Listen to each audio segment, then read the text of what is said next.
The Father's heart. But when he was yet a great way off, his father saw him, and had compassion, and ran, and fell on his neck, and kissed him. Luke 15 verse 20. How much love do you have for sinners? That may sound like a strange question, but it's one I want you to think about today. All too often, once we get saved and get our lives cleaned up a little bit, we lose our compassion for those who are still lost. We look at the drunk stumbling down the street or the guy at the office who lies to the boss and tells dirty jokes and turn up our spiritual noses. But if we ever truly understood the heart of our Heavenly Father, we'd never do that again. Jesus told a story that can give us a glimpse of that heart. It's the story we call the prodigal son. You've probably heard it many times, how the son rebelled and dishonored his father, and how the father, in spite of it all, received him home with joy when he repented. But there's one phrase in it I want to draw your attention to today.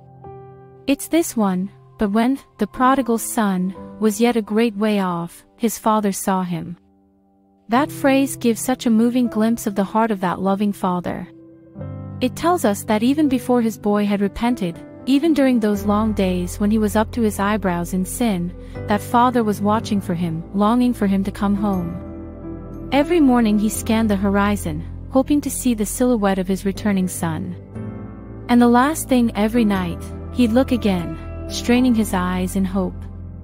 His son was constantly on his mind, and his heart was always full of love for him. The kind of gut-wrenching love that, on the day his son came home, drove that father to run to him and kiss him.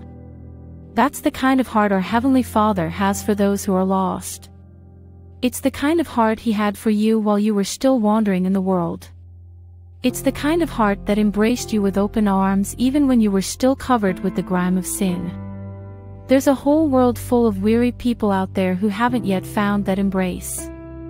They're more than just sinners, they're our potential brothers, lost ones in desperate need of a loving Heavenly Father. God forbid we should ever turn up our noses at them. May He help us instead to start bringing them home.